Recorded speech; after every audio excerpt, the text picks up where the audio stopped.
Então você acorda, se arruma rapidamente, sai para o ponto de ônibus, pega o engarrafamento, metrô lotado, chega atrasado no trabalho, volta para casa, chega tarde em casa porque pegou engarrafamento na volta, deu hora de dormir e esse ciclo se repete diariamente.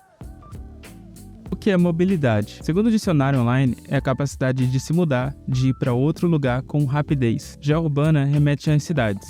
Isso quer dizer, se deslocar na cidade com rapidez. Isso deveria acontecer, mas no dia a dia sabemos que nem sempre é assim. O transporte público é o principal meio de locomoção. Usamos para nos transportar para a escola, trabalho, faculdade, para viajar e para o lazer. De acordo com a pesquisa Origem e Destino, que é utilizada para verificar o uso do transporte de 10 em 10 anos desde 1967, de 2007 para 2017, o número de viagens registradas em São Paulo cresceu mais do que a população e que os empregos. Houve um aumento de 10,3% das viagens diárias, de 38,1 milhões de pessoas para 42 milhões de pessoas. Já a população cresceu 6,6%, de 19,5 milhões de pessoas para 20 milhões e 800 mil pessoas. Enquanto que os empregos cresceu 3,3%, que foi de 9,1 milhões para 9,4 milhões de empregos. Em primeiro lugar, a razão do deslocamento se dá por motivo de trabalho, sendo que 18,5 milhões de pessoas utilizam os veículos para esse fim. Já para fins escolares, 14,7 milhões de pessoas, e já outros motivos diversos como consultas médicas e passeios, 8,8 milhões de pessoas. Trazendo à tona que existem maneiras diversas de se locomover, sendo por transporte, ônibus, metrô, táxi, Uber, bicicleta, motocicleta, não é muito difícil cair em engarrafamentos e problemas com pavimentação da estrada. Em exemplo, se você atrasou e perdeu o ônibus das 6 horas, o próximo só vai passar daqui depois de 30 minutos. Pegando o engarrafamento, você com certeza irá atrasar para o que você precisa fazer. Vale ressaltar que um índice de qualidade na economia de tempo não se dá totalmente ao meio de transporte utilizado, porque, por exemplo, você pode usar uma bicicleta para chegar no centro da cidade mais rápido, caso tenha uma ciclovia própria, do que um Uber, que pode passar por semáforos e engarrafamentos, demorando muito mais para chegar no mesmo lugar. Casos como a demora de mobilidade pode influenciar o desempenho de uma população, gera frustração e diminui a qualidade de vida como um todo. Partindo de programas para integrar pessoas de baixa renda em seu próprio imóvel, tais como Minha Casa Minha Vida, que em sua maioria ficam alojadas em pontos longe de comércio e do centro das cidades, induz ainda mais a parcela da população a utilizar transporte para se locomover. O nome desse termo é a demanda induzida. Só uma observação que o intuito desse vídeo não é criticar negativamente o programa Minha Casa Minha Vida, e sim exemplificar situações que corroboram com o deslocamento populacional. Isso faz cada vez mais o Brasil se adequar a um modelo de dependência exagerada de automóvel, mas tem a seguinte desvantagem de ter uma estrutura urbana e rodoviária bem pior do que as estadunidenses. E o resultado disso?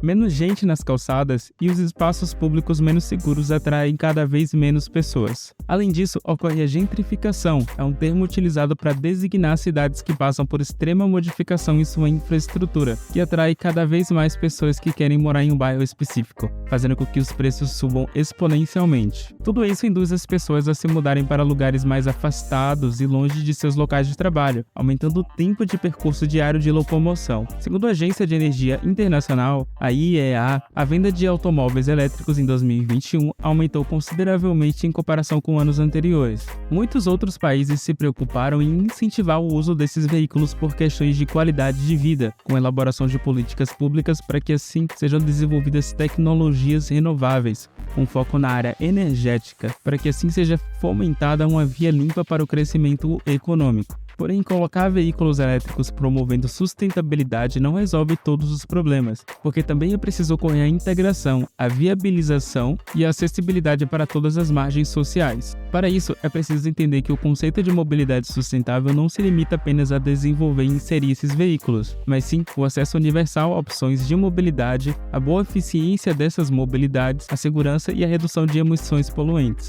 Aqui no Brasil, com a aquisição de uma política setorial, foi desenvolvida a Rota 2030, que visa estabelecer diretrizes que contribuam com o desenvolvimento de tecnologias geradas por empresas brasileiras do ramo automotivo. No entanto, não há uma clareza com base na total exclusão de distribuição de veículos com combustíveis fósseis, mas que há tecnologias focadas no desenvolvimento de melhores motores com eficiência energética, com melhores padrões de emissão de poluentes. algo que tem contraste direto com países líderes de eletrificação, que adotaram estratégias para banir veículos de combustão interna para os próximos anos, como a Dinamarca, Irlanda, Holanda, Noruega, Suécia, Israel e Singapura, segundo dados do IEA 2021. Ainda que seja pequeno o nicho elétrico aqui no Brasil, houve um crescimento expressivo na venda de veículos elétricos nos últimos anos. Segundo dados da Associação Brasileira de Veículo Elétrico, a ABVE, cerca de 1,7% dos automóveis vendidos em 2021, 34.990 eram eletrificados, incluindo os híbridos plug-in e convencionais. Teve um crescimento de 77% sobre 2020, que foi vendido 19.745 unidades, e 195% sobre 2019,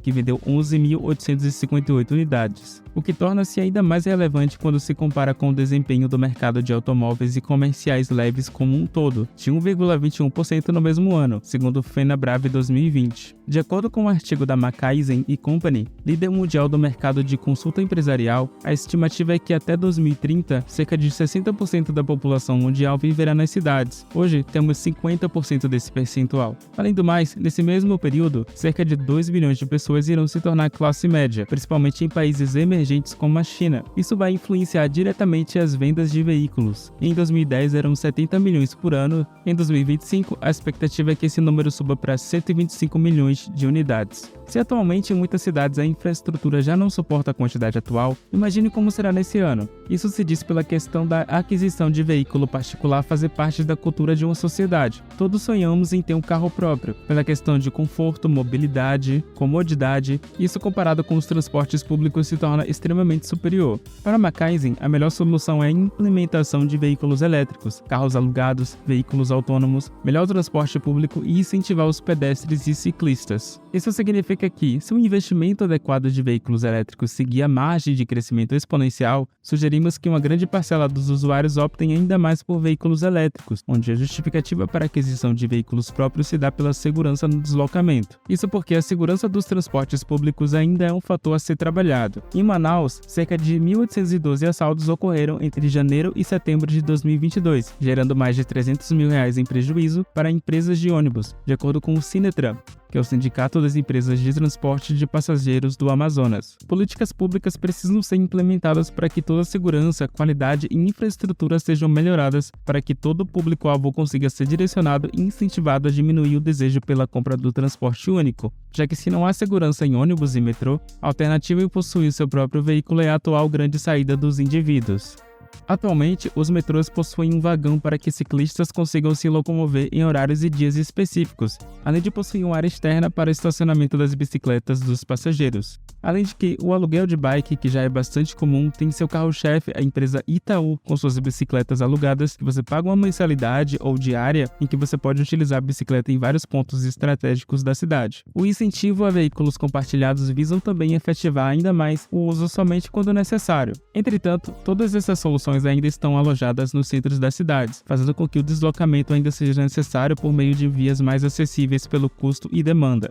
Para o futuro, maneiras mais sustentáveis de utilizar transporte pode ser um passo para a melhoria do deslocamento, fazendo jus ao significado de mobilidade urbana. Como já sabemos que a inserção de veículos elétricos não é a única solução do problema, deve-se utilizar mais veículos compartilhados como bicicletas motorizadas. Isso reduz drasticamente a necessidade de comprar um veículo onde nem sempre toda a capacidade é utilizada, com todos os assentos. Com isso, a implementação de veículos elétricos, patinetes elétricos, mais conhecidos como micromobilidade urbana, pode influenciar no melhor fluxo de deslocamento, mas claro, deve ter um apelo muito maior do setor governamental, onde é preciso investir em mais ciclovias, transporte público de qualidade, além de uma melhor infraestrutura. A criação de um sistema de transporte público eficiente e acessível é uma das principais estratégias para reduzir os congestionamentos nas ruas, minimizar a poluição do ar e promover a inclusão social. Quando o transporte público é bem planejado e executado, é possível oferecer uma alternativa viável e segura para a população se deslocar pelas cidades, reduzindo a necessidade do uso de carros particulares e, consequentemente, o número de veículos nas ruas. Entre as características de um sistema de transporte público eficiente estão a pontualidade, a frequência dos serviços, a capacidade dos veículos e a qualidade das estações e terminais. Um sistema de transporte público pontual e com horários bem definidos garante que as pessoas possam planejar seu deslocamento com antecedência, diminuindo o tempo de espera no ponto de ônibus e reduzindo o estresse no trânsito. A frequência dos serviços também é fundamental para garantir que as pessoas possam se deslocar com rapidez e eficiência. A capacidade dos veículos é outra característica importante de um sistema de transporte público eficiente. É preciso que os veículos tenham uma capacidade adequada para atender a demanda da população, evitando superlotação e garantindo o conforto dos passageiros. Além disso, a qualidade das estações e terminais é essencial para garantir a segurança e o conforto dos usuários do transporte público. Um sistema de transporte público acessível é outro fator fundamental para garantir a mobilidade urbana. Para que o transporte público seja realmente acessível a todos, é preciso que as tarifas sejam justas e acessíveis, levando em conta as diferentes faixas de renda da população. Além disso, as pessoas com deficiência física precisam ter acesso adequado aos veículos e às estações, com rampas de acesso, elevadores e assentos reservados. Em resumo, um sistema de transporte público eficiente e acessível é fundamental para melhorar a qualidade da mobilidade urbana e tornar as cidades ainda mais sustentáveis e agradáveis para se viver. Quando bem planejado e executado, o transporte público pode ser uma alternativa viável e segura para a população se deslocar pelas cidades, contribuindo para a redução do tráfego, da poluição e dos congestionamentos nas ruas. Já no âmbito do planejamento urbano adequado, é preciso levar em conta a integração dos diferentes meios de transporte, como o transporte público, as ciclovias e as vias para pedestres. É preciso criar uma rede integrada de transporte que permita a interconexão entre as diferentes formas de deslocamento, proporcionando opções seguras e acessíveis para os cidadãos. A criação de ciclovias é uma das alternativas mais sustentáveis e saudáveis para a mobilidade urbana. Além de contribuir para a redução da emissão de gases poluentes, as ciclovias estimulam o uso de bicicletas como meio de transporte, contribuindo para a melhoria da saúde dos cidadãos e redução dos congestionamentos nas ruas. A criação de espaços públicos adequados também é importante para a promoção da mobilidade urbana. É preciso criar espaços públicos que estimulem a interação entre as pessoas e promovam a utilização de diferentes modais de transporte, como a bicicleta e pedestres. Além disso, é fundamental que esses espaços públicos estejam conectados a uma rede de transporte integrada e eficiente. Outro aspecto importante do planejamento urbano é a criação de políticas de incentivo ao uso de transporte público e meios sustentáveis, como as bicicletas e os patinetes elétricos. Essas políticas podem incluir a criação de faixas exclusivas para o transporte público, a implantação de sistemas de compartilhamento de bicicletas e patinetes elétricos. Alguns países possuem pequenas smart cities, que são cidades inteligentes capazes de possuir melhor investimento no setor urbano. Em um exemplo específico, durante o deslocamento de sua casa até a estação de metrô, você provavelmente deve pegar um ônibus que te leve até a estação. Ou você precisa ir a pé, o que nem sempre é seguro, principalmente se for pela noite. Em Berlim, o Smile é um mini ônibus autônomo sob demanda. Ele se desloca até você conforme você solicita ele pelo aplicativo, o que é ótimo para idosos e pessoas com mobilidade reduzida, para te levar a pontos estratégicos da cidade. Isso é uma ótima estratégia, mas que tecnologias como essa ainda são um ponto muito distante até chegar em território nacional. Isso nos leva a entender que o futuro de transportes sustentáveis e de pequeno porte ainda são promissores. Bom, bicicletas elétricas são mais econômicas e de fácil manuseio, podendo ser direcionadas para o público com menor condição financeira. Todas essas soluções e tecnologias mostram que o futuro da mobilidade urbana é eficiente, mas é importante ressaltar que a mudança não acontecerá de um dia para o outro. É necessário um esforço conjunto dos governos, empresas e da sociedade em geral para tornar a mobilidade urbana mais sustentável e acessível. Isso porque a segurança do transporte público precisa ser melhorada. Afinal, se locomover deve ser algo menos estressante para todos. Obrigado para você que assistiu até aqui. Já aproveita e deixa o like e comenta aí quais as suas ideias para ajudar a melhorar o transporte urbano. E se você quer saber como o Google Chrome se tornou facilmente o maior navegador da história com base em muito estudo e participação nas estratégias de marketing de concorrentes, é só clicar no vídeo que está aparecendo aí na tela e eu já te vejo daqui a pouquinho. Por hoje é isso, um abraço, tchau!